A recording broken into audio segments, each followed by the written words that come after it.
नमस्कार, सत श्री अकाल। आपका फिर से स्वागत है युवा बूस्टर एकेडमी में। पिछले कुछ सेशनों में हमने इतिहास के बारे में चर्चा की थी। आज फिर दोबारा से आ गए हम इतिहास के बारे में चर्चा करने के लिए। तो पिछली कुछ क्लासों में हमने जो जिक्र करा था बेटा, वो हमने औरंगजेब के बारे में किया था। और औरंगजेब की डेथ के बाद जो मुगल शासन था वो बिखर गया था, क्योंकि उसके बाद जितने भी शासक हुए थे, मुगल बादशाह हुए थे, वह अयोग्य माने गए। और जिनकी वजह से चलते चलते धीरे धीरे अंग्रेज़ों ने उनको समय समय पर करते रहे हैं अंग्रेज। और कमज़ोर करने की वजह से मुग़ल बादशाह भारत के अंदर पेंशनी बन गए और भारत के अंदर अंग्रेजी सत्ता स्थापित हो गई। लेकिन हुआ क्या कि कुछ शासक ऐसे थे जिनको बनाने का अहम रोल कुछ लोगों ने अदा किया, और साथ ही साथ कुछ ऐसे बैटल्स हुए बेटा इस कार्यकाल के बीच में, जो आपके एग्ज़ाम के लिए बहुत बहुत ज़रूरी है। क्योंकि आपके एग्ज़ाम में टाइम पर हर मल्टीपल क्वेश्चन पूछे जा रहे हैं। एसएससी हो गई, एचएससी हो गई, या कोई भी स्टेट एग्ज़ाम हो गया। लेकिन मैंने पिछले कुछ क्लासों में ये बोला था आप लोगों को कि जो इंडियन हिस्ट्री है, इंडियन हिस्ट्री के 3 पार्ट है। और जो दूसरा पार्ट स्टार्ट करवाया था मैंने, मध्यकालीन भारत का इतिहास, जिसे मिडेवल इंडिया कहा जाता है, जिसका कार्यकाल 712 एडी से लेकर 1707 एडी तक था। और औरंगजेब की डेथ होते ही मध्यकालीन भारत अपना क्या हो जाता है, ख़त्म हो जाता है। तो हमने आधुनिक भारत की शुरुआत करनी है। तो आधुनिक भारत के इतिहास की बात करें तो उसकी डेट रहती है 1707 से लेकर 1857 तक। लेकिन मैं आधुनिक भारत स्टार्ट तो करवा देता हूँ बेटा आप लोगों को। लेकिन आधुनिक भारत में सिर्फ एक ही टॉपिक आपको करवाऊंगा, जिसका नाम है डाउनफॉल ऑफ मुगल्स। क्या नाम है? डाउनफॉल ऑफ मुगल्स, मुगलों का पतन। मुगलों का पतन। अगर मुगलों के पतन की बात करें बेटा, तो ये चलता 1707 से लेकर 1857 तक, जिसमें भारत का अंतिम मुगल बादशाह बहादुर शाह जफर को कैद कर लिया जाता है अंग्रेज़ों द्वारा, और भारत के अंदर से मुस्लिम सत्ता को उखाड़ के फेंक दिया जाता है, और भारत में मुगल सत्ता का अंत हो जाता है। और भारत के अंदर किसकी शुरुआत हो जाती है? तो अंग्रेज़ों की शुरुआत हो जाती है। तो ये टॉपिक किसका है? आधुनिक भारत के इतिहास का है। जैसे ही डाउनफॉल ऑफ मुगल कंप्लीट कर दूंगा मैं, 1857 तक पहुँचते मुगल बादशाह को कैद करवाने के बाद हम 1857 की क्रांति को स्किप कर देंगे एक बार के लिए, क्योंकि एक टॉपिक रह जाएगा हमारा मध्यकालीन भारत के इतिहास का, जिसका नाम है बेटा विजयनगर साम्राज्य, विजयनगर एम्पायर। तो थोड़ा हा बेटा इस पर ध्यान देंगे हम। साम्राज्य, मुगलों का पतन करवाने के बाद जो विजयनगर साम्राज्य है, इसमें कुछ वंशज है, जिसमें संगम वंश है बेटा। और कौन सा वंश है संगम वंश के बाद? सुलु वंश है, तुलु वंश है, आरवीडु वंश है। तो ये चारों पांचों जो वंश है बेटा, ये सारे के सारे आपके एग्जाम से क्वेश्चन पूछे जा सकते हैं और आ भी चुके हैं। जैसे कि क्या आ चुका है, नूनीज के बारे में पूछा गया है। एक यात्री था विदेशी, और विदेशी यात्री कौन था? निकोलो कोंटी था बेटा, अब्दुल रज्जाक था। तो इस टाइप के जो यात्री बाहर से भारत के अंदर आए थे, माउआन था। तो इनके बारे में आपके एग्जाम में काफ़ी बार एसएससी मल्टीपल टाइम्स क्वेश्चन पूछ चुकी है। तो उन पे काम करना पड़ेगा विजयनगर साम्राज्य में। कुछ ऐसे शासक जिनने टाइटल उपाधियां धारण की गई थी, तो वे भी चीज़ें भी हम लोग क्या करनी है, देखनी पड़ेगी। तो पहले क्या करेंगे, मुगलों का पतन की शुरुआत करते हैं। तो एडिंग डाल लो बेटा, डाउनफॉल ऑफ मुगल्स।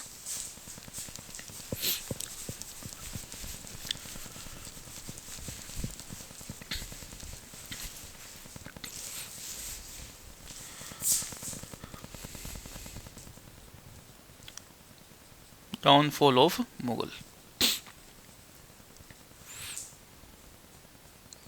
मुगलों का पतन। अगर मुगलों के पतन की बात करें बेटा, तो 1707 से लेकर 1857 AD तक क्या रहा है, मुगलों का पतन रहा है। मैंने एक बात बताई थी आपको पिछली क्लास में, जब औरंगजेब करवाया था तो उसमें यह बोला था औरंगजेब एक अंतिम बादशाह था जो वास्तविक रूप से बादशाह माना जाता था कि उसने बहुत ज़्यादा चीज़ें ऐसी की थी, लेकिन उसके बाद उसके उत्तराधिकारी जितने भी थे, उसके पुत्र थे, वह अयोग्य थे। इसीलिए इतिहासकार बोलते हैं कि लंबे समय तक औरंगजेब ने इसी वजह से क्या करा है, गद्दी पर राज करा है, क्योंकि उसके पुत्र क्या थे, अयोग्य थे। क्योंकि उसके खुद के पुत्र ने ही 82 में क्या कर दिया था, विद्रोह कर दिया था, जिसका नाम क्या था, मोहम्मद अकबर था। तो पुत्र अयोग्य होने की वजह से वो खुद क्या बूढ़ा होके मरा था, कौन, औरंगजेब। और उसका पुत्र जिसका नाम क्या था बेटा, मुंजम, क्या नाम था, मुंजम, मुंजम, जिसे इतिहास में बेटा और नाम से ही पुकारा जाता है। इसका एक और नाम है जिसे बहादुर शाह, बहादुर शाह फर्स्ट भी कहा जाता है, या बेटा शाह आलम या शाह आलम फर्स्ट भी कहा जाता है। क्या कहा जाता है बेटा, बहादुर शाह प्रथम या शाह आलम फर्स्ट कहा जाता है।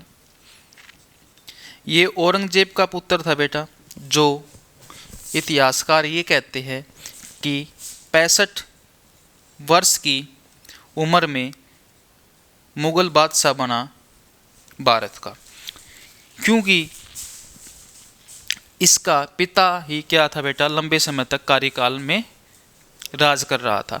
अब ये 65 साल की उम्र में क्या बना बेटा, बादशाह बना। इसीलिए इसको इतिहासकार बूढ़ा बादशाह भी कहते हैं। क्या कहते हैं बेटा, बूढ़ा बादशाह। तो याद रखना, बूढ़ा बादशाह इतिहास में किसको कहा जाता, किस मुगल शासक को कहा जाता है बूढ़ा बादशाह, तो बहादुर शाह फर्स्ट या शाह आलम फर्स्ट को बोला जाता है। ये चीज़ नोट कर लेना। और क्या कहा जाता है बेटा, इसे एक उपाधि मिली हुई थी, इसे एक टाइटल दिया हुआ था, इसे साहिब बेखबर कहा जाता था। क्या उपाधि मिली हुई थी इसे, साहिब बेखबर। ये एक ऐसा शासक था मुगलों में जिसे यही नहीं पता था कि तेरे शासन के दौरान चल क्या रहा है, प्रजा के अंदर कैसी सिचुएशन है, या तेरा राजतंत्र किस तरीके से चल रहा है, तो इसके बारे में कोई जानकारी नहीं थी किसको, बहादुर शाह फर्स्ट को। इसीलिए इसको साहिब खबर की उपाधि दी गई थी। अगर इसके कार्यकाल की बात करें तो कार्यकाल बेटा 1707 AD से लेकर 1712 AD तक था बेटा। कब तक था, 1707 से 1712 AD तक किसका कार्यकाल था, तो बहादुर शाह फर्स्ट का था। अब इसने किया क्या, सबसे बड़ा जो कदम उठाया इसने 1707 में उठाया। कब उठाया, 1707 में। क्या कदम उठाया बेटा, तो 1707 में इसने साहू को स्वतंत्र कर दिया। क्या कर दिया, स्वतंत्र कर दिया। साहू क्या था बेटा, किसका पुत्र था, तो संभाजी महाराज का पुत्र था, जिसको औरंगजेब ने कैद कर लिया था। किसकी हत्या करके, संभाजी की हत्या करके उसकी पत्नी यशोबाई और साहू जी को कैद कर लिया गया था। किसके द्वारा, इसके पिता औरंगजेब द्वारा। लेकिन जब ये शासक बना, शासक बनते ही 1707 में इसने पहला कदम क्या उठाया बेटा, तो पहला कदम इसने किसको आज़ाद किया, तो साहू को स्वतंत्र कर दिया। अब जैसे ही साहू को स्वतंत्र करा, उसके बाद इसने एक अभियान और चला 1712 के अंदर ही बेटा। कौन सा अभियान चला, 1712 के अंदर एक अभियान चला, और उस अभियान में क्या काम था बेटा, उस अभियान में ये करना था कि बहादुर शाह नहीं, बंदा सिंह बहादुर को पकड़ना था। किसके लिए चला गया था ये, तो बंदा सिंह बहादुर के लिए चला गया था। बंदा सिंह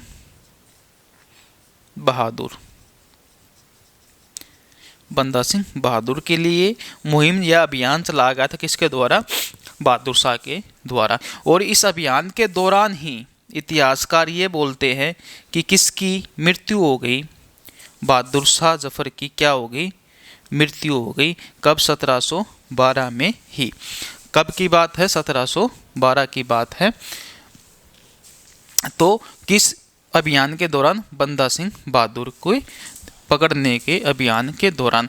बंदा सिंह बहादुर बेटा जो खालसा पंथ था उसका नेतृत्व किया था गुरु गोविंद सिंह के बाद। किसने? बंदा सिंह बहादुर ने, जो एक संत थे जिनका नाम माधोदास था, और इन्हें खालसा पंथ अपना लिया था गुरु गोविंद सिंह के कहने पर।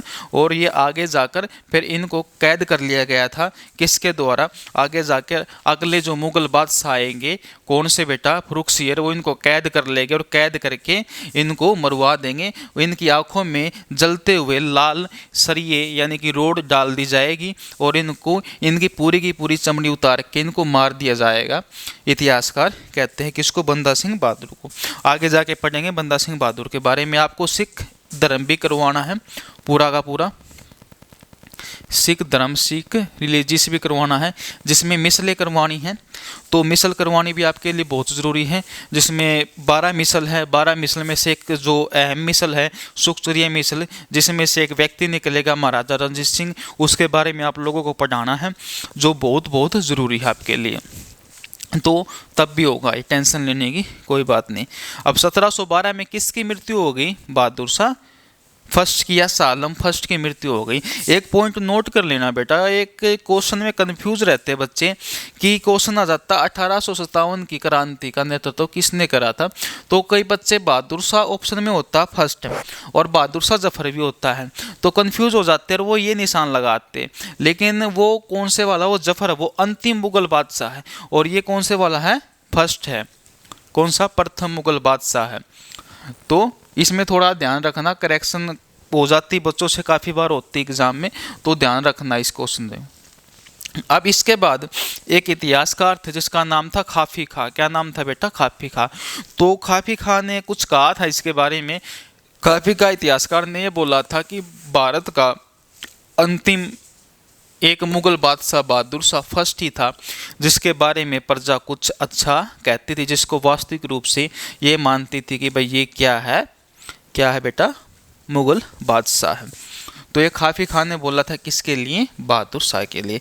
अब इसके बाद अगले ही साल, इसी साल जब इसकी मृत्यु हुई, तो इसकी मृत्यु होते ही अगला मुगल बादशाह जहादर शाह बनता। कौन बनता है?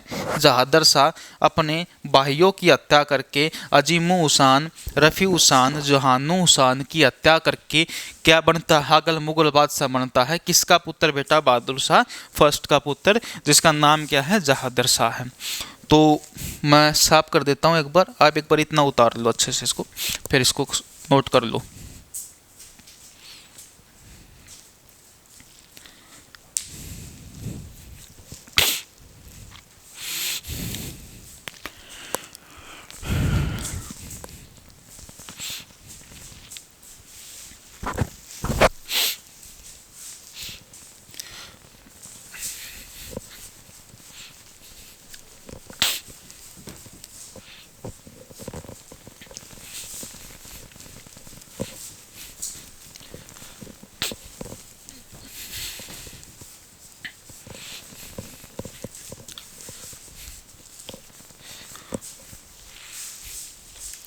देखो बेटा आगे जहादर शाह पे चलते हैं। तो अगला मुगल बादशाह कौन बनता है? जहादर शाह।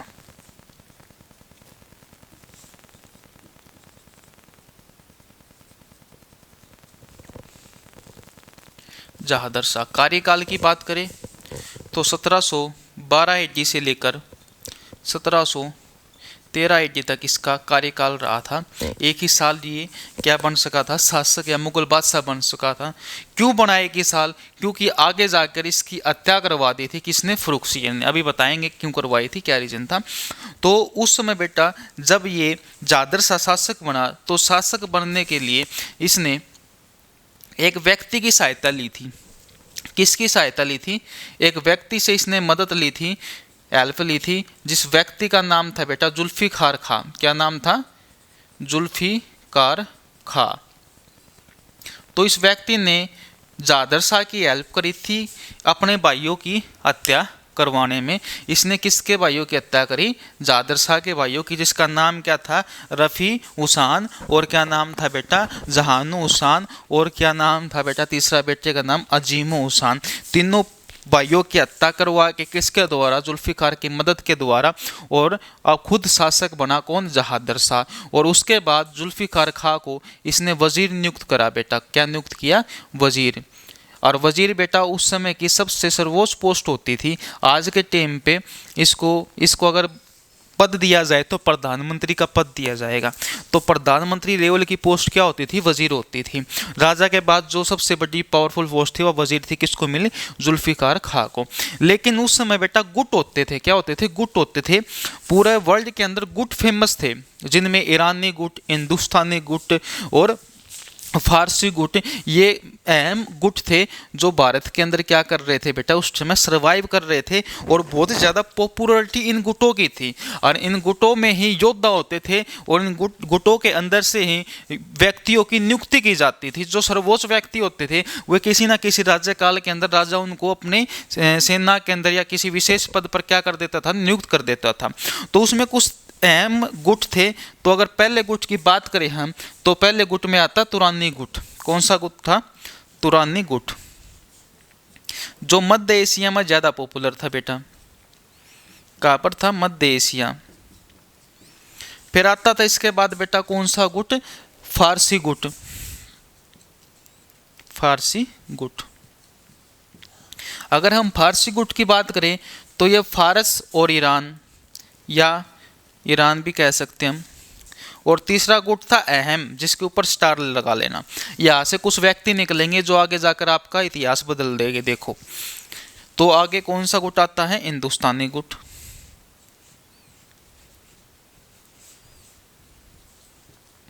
हिंदुस्तानी गुट। हिंदुस्तानी गुट वाले व्यक्ति कौन थे? जिनका जन्म भारत के अंदर हुआ हो, वे वो गुट कौन सा कहलाया? हिंदुस्तानी गुट। जो भारत के योद्धा थे उन्हें क्या कहा गया? हिंदुस्तानी गुट कहा गया। जिनमें दो अहम व्यक्ति थे जिन्हें किंग मेकर के नाम से जाना जाता। आगे बताएंगे उनका इतिहास क्या है, साथ के साथ चलेंगे।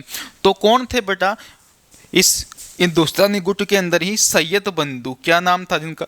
सैयद बंधु था। क्या नाम था? सैयद बंधु। तो सैयद बंधु बहुत फेमस हो आगे जाकर। किसके कार्यकाल के दौरान आए ये बेटा? तो जहादर शाह के टाइम पे आ गए। कौन? सैयद बंधु। अब हिंदुस्तानी गुट के व्यक्ति थे ये, और किसके कार्यकाल के दौरान आ गए? जहादर शाह के काल कर। अब हुआ क्या? जहादर शाह ने बेटा, एक राजा था जिसका नाम था जय सिंह। क्या नाम था बेटा? जय सिंह। तो जय सिंह को एक टाइटल दिया था, एक उपाधि दी थी। किसके द्वारा दी गई थी उपाधि ये? तो जहादर शाह द्वारा ये उपाधि दी गई थी। किसको? तो जय सिंह को। जय सिंह को।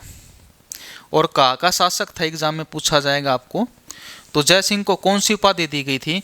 तो याद रखना उपाधि का नाम था बेटा सवाई राजा। सवाई राजा। तो सवाई राजा की उपाधि किसने दी? तो जहादर शाह ने। किसको दी बेटा? जय सिंह को। और ये राजा कहाँ के थे? आमेर के थे। आमेर के शासक जय सिंह को सवाई राजा की उपाधि दी गई। किसके द्वारा? जहादर शाह के द्वारा। फिर ऐसे ही एक भारत के और शासक थे, राजपूत शासक। उसको भी एक उपाधि दी थी महाराजा की। कौन सी उपाधि दी थी? महाराजा। महाराजा का टाइटल दिया गया किन्हें? तो याद रखना बेटा, तो रंजीत सिंह को। किनको? रंजीत सिंह को। रंजीत सिंह थे या अजीत सिंह थे? तो बेटा अजीत सिंह थे। रंजीत सिंह लिखवा दिया गलत। तो कौन थे बेटा? अजीत सिंह थे। अजीत सिंह। और अजीत सिंह उस समय बेटा कहाँ के शासक थे? याद रखना, जो अजीत सिंह शासक थे बेटा कहाँ के? मारवाड़ के। कहाँ के? मारवाड़ के।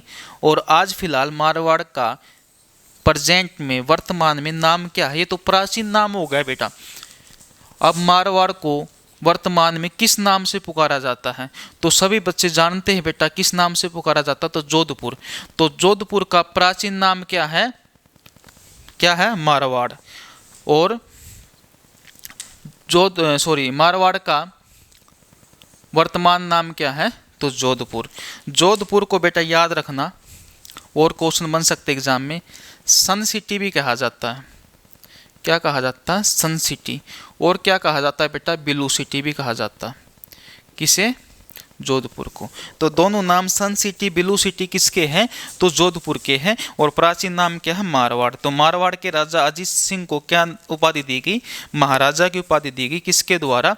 तो याद रखना, जहादर शाह के द्वारा। और ये उपाधि।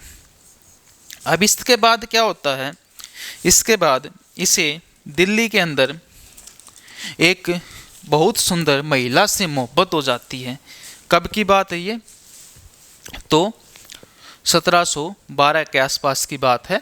तो इसे एक महिला से मोहब्बत हो जाती है। किसे मोहब्बत हो जाती है? तो याद रखना, किसको? जहादर शाह को।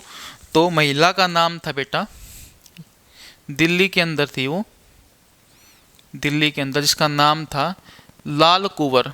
क्या नाम था? लाल कुंवर। और लाल कुंवर से मोहब्बत हो जाती है। किसे? जहादर शाह को प्यार हो जाता है।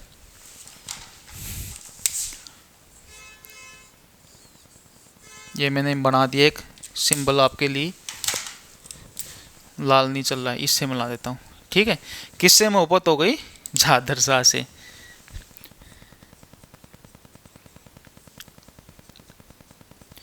अब ये क्या थी इसका? ये एक वेश्या थी बेटा। क्या थी? वेश्या थी। दिल्ली की एक वेश्या थी जो कोठे पर नाचने का काम करती थी। उससे मोहब्बत हो गई। किसको? तो जहादर शाह को मोहब्बत हो गई। दोनों के चर्चे प्रजा के अंदर फेमस हो गए। राज्य के अंदर इनकी अफवाहें फैलने लग गई, इश्क मोहब्बत प्यार की। और इस चीज़ से जो सबसे ज़्यादा इफेक्ट पड़ा वो किन पर पड़ा? सैयद बंधुओं पर पड़ा। किन पर पड़ा? सैयद बंधुओं पर पड़ा। उन सैयद बंधुओं ने क्या करा? वजीर खान की भी हत्या करी। किसकी खान करी? जो वजीर था। कौन था वजीर? जुल्फिकार खां। उसकी भी हत्या करी। और साथ ही किसकी हत्या करी बेटा? तो साथ ही किसकी हत्या करी? जहादर शाह की भी हत्या करी। और किसकी मदद से करी? फर्रुखसियर की मदद से करी। और फर्रुखसियर क्या था? इसका भाई था। लेकिन ना इसका भाई नहीं था, इसके भाई का लड़का था जो अजीमू शान था। अजीमू शान का लड़का कौन था बेटा? फर्रुखसियर था। और फर्रुखसियर ने सैयद बंधुओं के साथ मिलकर किसकी हत्या कर दी? तो याद रखना, जहादर शाह की हत्या कर दी। सैयद बंधुओं ने हत्या की। अब सैयद बंधु थे कौन कौन? वे दो व्यक्ति थे बेटा। एक का नाम था अब्दुल्ला खान। क्या नाम था? अब्दुल्ला खां। अब्दुल्ला खां। और दूसरा व्यक्ति कौन था बेटा? तो दूसरा व्यक्ति था हुसैन अली खान। हुसैन अली खान।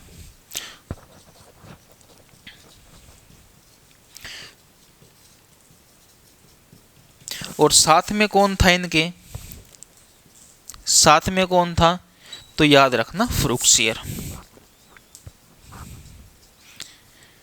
तो अब किसकी हत्या हो गई? तो जहादर शाह की हत्या कर दी। कब? 1713 के अंदर है। अब 1713 में डेड हो गया कौन? जहादर शाह। जहादर शाह के डेड होते ही अगला मुगल बादशाह कौन बनता है बेटा? तो फर्रुखसियर बनता है। क्या होता है कि जो इतिहास पढ़ोगे बेटा, तो इतिहास में एक चीज़ चलती आ रही है, वो भारत के हिंदू शासकों का इतिहास रहा हो या मुस्लिम शासकों का इतिहास रहा हो, हमेशा ही गद्दी के लिए क्या रहा है? क्या रही बेटा? षड्यंत्र रहा गद्दी के लिए। राजा बनने के लिए अपने पिता, अपने भाई, अपनी माता, कोई भी व्यक्ति हो उसकी हत्या करते आए हैं ताकि हम खुद क्या कर सके? गद्दी पर बैठ सकें। और वे बाद में जाकर शासक भी बनते हैं। कुछ अच्छे भी बनते हैं, कुछ बुरे भी बनते हैं। जैसे अरेक वंश पढ़ोगे तो अरेक वंश में उसे पितृ हत्या वंश भी कहा जाता है। क्यों कहा जाता है पितृ हत्या वंश? क्योंकि एक शासक दूसरे शासक की हत्या कर रहा है।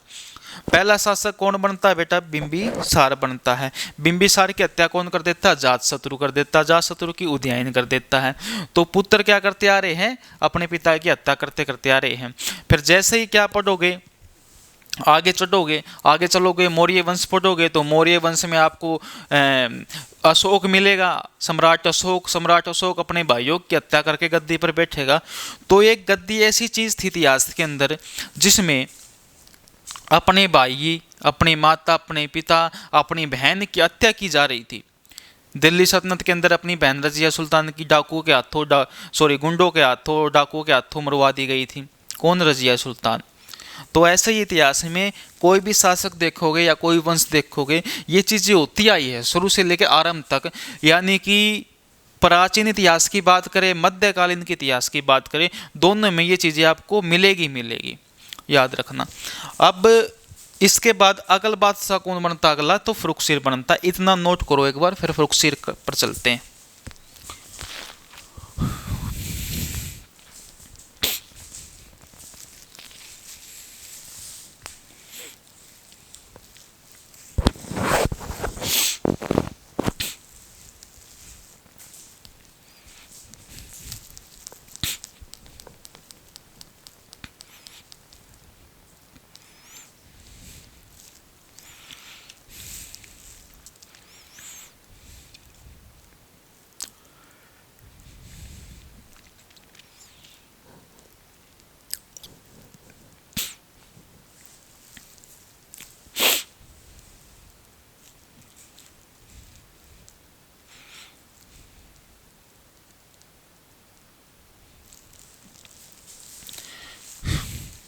चलो आगे चलते हैं। आप लोगों ने लिख लिया होगा।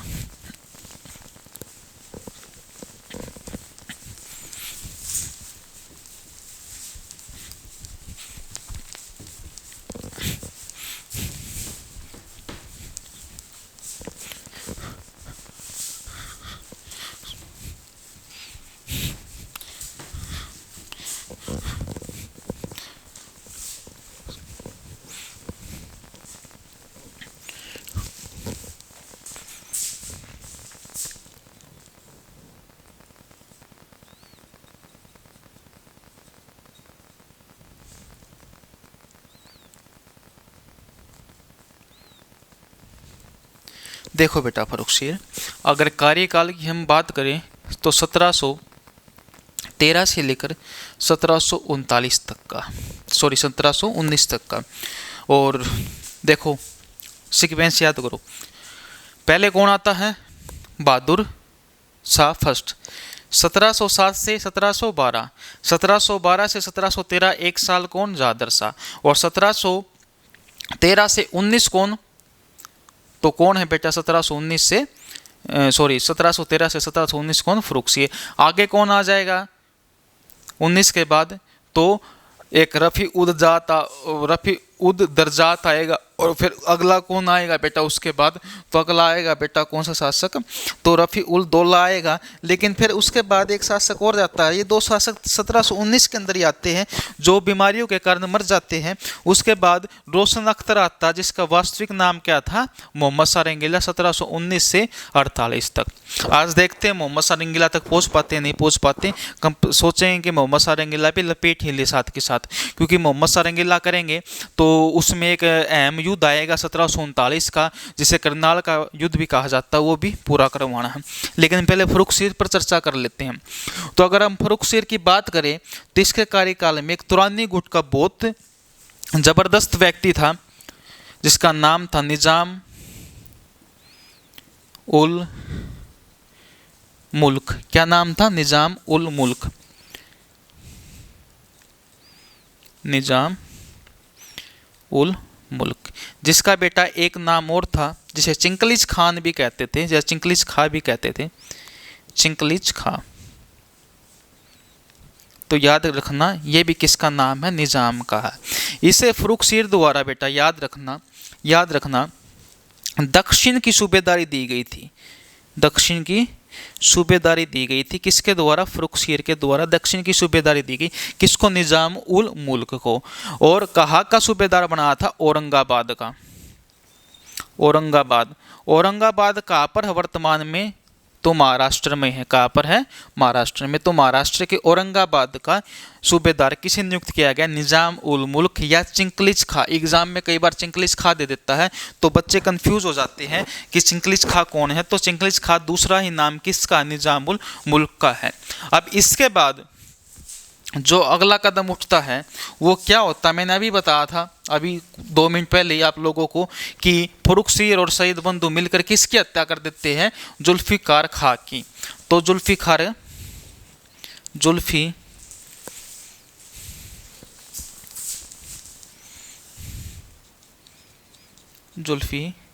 खां की हत्या कर दी जाती है। किसके द्वारा? सैयद बंधु और फर्रुखसियर के द्वारा। फिर उसके बाद सैयद बंधुओं को कुछ अहम पद दिए जाते बेटा। किसके द्वारा? तो फर्रुखसियर के द्वारा। सैयद बंधुओं में जो पहला व्यक्ति जिसका नाम है अब्दुल्ला खान या अब्दुल्ला खां, अब्दुल्ला खां को वजीर की पोस्ट दी जाती है। कौन सी पोस्ट मिलती है? वजीर की पोस्ट।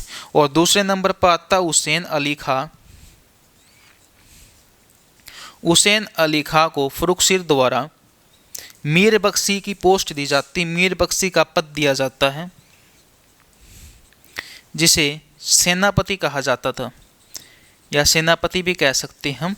तो ये दोनों पोस्ट किसको मिल जाती है? सैयद बंधुओं को मिल जाती है। और सैयद बंधुओं के हाथ में फिर दोबारा से एक अच्छे तरीके से, एक अच्छे रूप से क्या आ जाती? पावर आ जाती है। और हिंदुस्तान के गुट में क्या आ गई? पावर आ गई। पहले और कौन सा गुट था? तुरानी गुट का व्यक्ति कौन था? निजाम उल मुल्क था। अब फर्रुखसियर ने इससे अगला ही कदम क्या उठाया बेटा? इससे अगला ही कदम 1716 के अंदर ही क्या करा? बंदा सिंह बहादुर की हत्या करी। बंदा सिंह बहादुर की हत्या कर दी गई। बंदा सिंह बहादुर को कैद कर लिया गया और उसके साथ के जो सेना के व्यक्ति थे उनको भी कैद कर लिया गया। किसके द्वारा? तो फर्रुखसियर द्वारा कैद कर लिया गया बेटा। और ये कहा जाता है कम से कम 100 सिक्कों को अपना शीश दान देना पड़ गया, यानी कि उनकी क्या कर दी गई? हत्या कर दी गई। किसके द्वारा? फर्रुखसियर के द्वारा। रोज़ काफ़ी सिक्कों के सर काट दिए जाते थे। किसके द्वारा? फर्रुखसियर के द्वारा। इतिहासकार ये कहते हैं कि बंदा सिंह बहादुर को भी बड़ी बेरहमी से मारा गया था। आंखों में जलते हुए सरिये डाल दिए गए थे, उनकी चमड़ी उतार दी गई थी। तो इनकी हत्या किसने करवाई बेटा? तो फर्रुखसियर ने करवाई थी। कब की बात है? 1716 की बात है ये। उसके बाद अगला कदम क्या उठता है? फर्रुखसियर के एक भयानक बीमारी हो जाती है। भयानक बीमारी क्या हो जाती है? उनके पैर के ऊपर एक फोड़ा हो जाता है और वो सभी वैद्यों के पास अपना इलाज कराने के पास जाते हैं, लेकिन राज्य के अंदर कोई वैद्य ऐसा नहीं होता है जो उसका इलाज कर पाए। और इस वजह से उसकी बीमारी बहुत ज़्यादा बढ़ जाती है। लेकिन होता क्या है? एक डॉक्टर होता है जिसका नाम होता है विलियम हैमिल्टन। क्या नाम? विलियम हैमिल्टन, जो अंग्रेज डॉक्टर होता है और वो इलाज कर देता है। किसका? फर्रुखसियर का। और इलाज करने के बाद फर्रुखसियर ईस्ट इंडिया कंपनी को टैक्स फ्री कर देता है। और जैसे ही टैक्स फ्री करता है, अंग्रेजों को बढ़िया और अच्छे तरीके से पनाह मिल जाती है भारत के अंदर और पैर पसारने के लिए। और अंग्रेज बहुत ज़्यादा, ब्रिटिश बहुत ज़्यादा अपनी शक्ति का क्या करते हैं बेटा? यूज़ करते हैं पूर्ण रूप से और हुकूमत स्टार्ट कर देते हैं। कुछ इतिहासकार ये कहते हैं कि भाई अंग्रेज़ों का सबसे बड़ा कदम यही था भारत की ओर कि उन्होंने भारत के अंदर सत्ता स्थापित किस कारण करी? फर्रुखसियर की नाकामी की वजह से। अगर वो गोल्डन ऑर्डिनेंस, सवर्ण फरमान अगर जारी नहीं करता भारत के अंदर, तो ईस्ट इंडिया कंपनी भारत के अंदर पैर नहीं पसार सकती थी। क्योंकि ईस्ट इंडिया कंपनी को भारत के अंदर टैक्स देना पड़ता था मुगल बादशाह को व्यापार करने के लिए। लेकिन 1717 में ही फर्रुखसियर ने भारत के अंदर एक शाही फरमान, सवर्ण फरमान जारी कर दिया था। तो याद रखना 1717 में पूछा जाएगा कि शाही फरमान कब लागू हुआ? Golden ordinance. तो शाही फरमान 1717 में लागू किया, जिसमें ये लिखा हुआ था ईस्ट इंडिया कंपनी आज से क्या है बेटा? टैक्स फ्री है। क्या है? टैक्स फ्री है। कौन सी कंपनी बेटा? ईस्ट इंडिया कंपनी क्या करती थी बेटा? टैक्स फ्री कर दी थी। और वो ब्रिटिश डॉक्टर कौन था जिसने फ्रुक्सिर का इलाज किया था? तो याद रखना, अभी बताया है। तो ब्रिटिश डॉक्टर का नाम पूछ ले आप लोगों से तो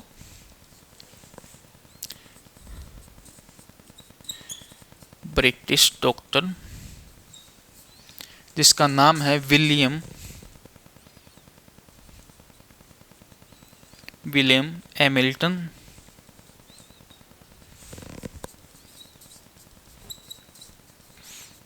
विलियम हैमिल्टन, ये वो व्यक्ति था जिसने किसका इलाज किया था? तो फ्रुक्सिर का इलाज किया था। फ्रुक्सिर के क्या हो गया था? पैर पे फोड़ा हो गया था। उसके बाद 1719 में सैयद बंधु इसको मार देते हैं। इसको मारने का काम भी सैयद बंधु ने किया था। सैयद बंधु के षड्यंत्र में कौन फंस जाता? फ्रुक्सिर फंस जाता है। अब सैयद बंधु को ये लगने लगा कि भाई अब अपने हाथ में से पावर जानी शुरू हो चुकी है, फ्रुक्सिर ज़्यादा रूप से सक्रिय हो चुका है। जैसे ही उसकी बीमारी ठीक होते हो तुम्हारे ऊपर एक्शन लेना स्टार्ट कर देता है। अगर इसको नहीं उखाड़ के फेंका गद्दी से तो तुम्हें उखाड़ के फेंक सकता है। इसलिए सैयद बंधु क्या कर देते हैं? इसको भी मार देते हैं। 1719 में इसकी भी क्या हो जाती है? तो याद रखना, इसकी भी मृत्यु हो जाती है। किसकी? फ्रुक्सिर की। फिर एक मुगल बादशाह बनाया जाता है अगला, जिसका नाम था रफ़ी उद दरजात। 1719 के अंदर ही, लेकिन 19 के अंदर ही बेटा इसकी टीबी के कारण मृत्यु हो जाती है। किसके कारण? टीबी के कारण ट्यूबरकुलोसिस हो जाता है। किसको बेटा? रफ़ी उद दरजात को। उसके बाद फिर इससे अगला मुगल बादशाह बनता है रफ़ी उद दौला। क्या नाम था? रफ़ी उद दौला। रफ़ी उद दौला ये भी 1719 के अंदर ही क्या बनता है? शासक बनता है। लेकिन इसकी भी बेटा अतिसार रोग से मृत्यु हो जाती है। कौन से रोग से? अतिसार रोग से मृत्यु हो जाती 1719 में ही। फिर रफ़ी उल दौला का पुत्र अगला शासक बनता है, जिसका नाम है बेटा रोशन अख्तर। रफ़ी उद दौला का पुत्र जिसका नाम है, किसका पुत्र?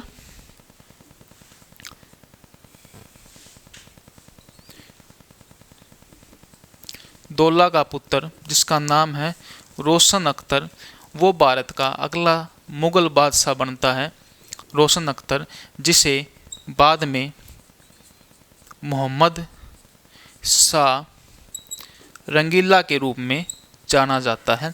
ये भारत की गद्दी पर बैठता है अगला मुगल बादशाह, जिसका नाम क्या बताया मैंने बेटा आप लोगों को? तो याद रखना क्या है? मोहम्मद शाह रंगीला। अगला शासक कौन बनता? ये बनता 1719 से और कब तक? 1748 तक कौन राज करता है? तो याद रखना आप लोगों को रोशन अख्तर, जिसे मोहम्मद शाह भी कहा जाता है। अब देखो मैं इतना साफ कर देता हूँ और मैं ये सोच रहा हूँ कि आज के लिए इतना काफ़ी है। मोहम्मद शाह रंगीला अगले क्लास में कर लेंगे, जिसमें आप लोगों को नादिर शाह के बारे में बताएंगे, कैसे कैसे युद्ध हुआ 1739 में, कितने पैसे लूट के लेके गया, कितने दिन युद्ध चला, कितने दिन भारत को लूटा और भारत से मयूर सिंहासन उठा के ले गया, कोहिनूर हीरा चला गया। उसके बाद भारत के अंदर उसका सेनापति आक्रमण करता है जिसका नाम था अहमद शाह अब्दाली। ठीक, आगे चलकर फिर एक युद्ध होता है जिसका नाम पानीपत का तृतीय युद्ध। ऐसे चलते चलते सभी युद्ध कवर करने अपने को। तो आज के लिए इतना ही। अगली क्लास में ये सोचेंगे कि मुगलों का पतन कंप्लीट हो जाए, आशा ये रहेगी ताकि जल्दी से जल्दी आप लोगों को क्या करवाया जा सके? विजयनगर साम्राज्य शुरू करवाया जा सके। और विजयनगर साम्राज्य के बाद कुछ चीज़ें रहती है, जैसे कि मराठाज है, मराठाओं के बारे में पढ़ना है। और कौन है बेटा? तो मराठाओं के साथ एक और अपना सिख धर्म है, सिख रिलीजियस है, जिसमें 12 मिसलें आपको पढ़ानी है, 12 मिसल पढ़ानी है। और सिख धर्म के बारे में कुछ गुरुओं के बारे में 10 गुरु हुए सिख धर्म में। मैंने पहले भी गिनवाए थे, गुरु नानक देव जी, गुरु अंगद देव जी, गुरु अमरदास जी, गुरु रामदास जी, गुरु अर्जन देव जी, गुरु हरगोविंद जी, गुरु हर राय जी, गुरु हरकिशन जी, गुरु तेग बहादुर जी और गुरु गोविंद सिंह। इनके बारे में भी बताना है। और महाराजा रणजीत सिंह के बारे में आप लोगों को बताना है। और एंग्ला सिख वॉर भी आप लोगों को करवाने हैं। कौन से सिख वॉर में बाहर से कोहिनूर हीरा ब्रिटेन में गया था, वे सब चीज़ें आप लोगों को बताई जाएंगी। बस आप लोगों को थोड़ा क्या करना है, इंतज़ार करना है। और साथ ही आप लोगों को एडवेंट ऑफ यूरोपियंस, भारत के अंदर यूरोपियों का आगमन भी करवाना है। लेकिन आज के लिए बेटा इतना ही काफ़ी है। तो अगली क्लास में पढ़ेंगे हम मुगलों के पतन के बारे में, कुछ आगे चर्चा करेंगे, जिसमें रंगीला पढ़ना अपने को। और इकोनॉमिक्स की क्लास अपने चैनल पर आ चुकी है युवा बूस्टर एकेडमी पे, तो उसे ज़्यादा से ज़्यादा जाओ बेटा, उसको देखो, उसको शेयर करो, सब्सक्राइब करो, लाइक करो, ताकि ज़्यादा से ज़्यादा बच्चों की क्या हो सके, मदद हो सके। उनकी जो आवश्यकताएं है एग्ज़ाम को लेकर, कोई सी भी प्रकार का एग्ज़ाम, आपका एचएससी का, एसएससी का स्टेट एग्ज़ाम है, या कोई पीसीसी एग्ज़ाम, किसी भी प्रकार का एग्ज़ाम है, एनी वनडे एग्ज़ाम जितने भी होते हैं, आपके सबके लिए क्या रहेगी, हेल्पफुल रहेगी। तो उसे ज़्यादा से ज़्यादा उस क्लास को देखो इकोनॉमिक्स की। और इकोनॉमिक्स की क्लास ये सोच रहे कि भाभी तो हफ्ते में 3 ही क्लास सोचेंगे आए कि अल्टरनेट डालने की कोशिश कर रहे हैं कि भाई इकोनॉमिक्स की और हिस्ट्री की अल्टरनेट ही डालें, देखते हैं क्या रहता है। एक दिन हिस्ट्री, एक दिन इकोनॉमिक्स, एक दिन हिस्ट्री, एक दिन इकोनॉमिक्स, ऐसे डालने की प्रोसेस चल रही है। बाकी देखते क्या रहता है, आपको सूचित कर दिया जाएगा। तो आज के लिए इतना ही बेटा, आगे अपनी क्लास में देखते हैं क्या रहता है, आगे चर्चा करेंगे इतिहास के पन्नों पर। तो थैंक यू, धन्यवाद, आज इतना ही पढ़ना है।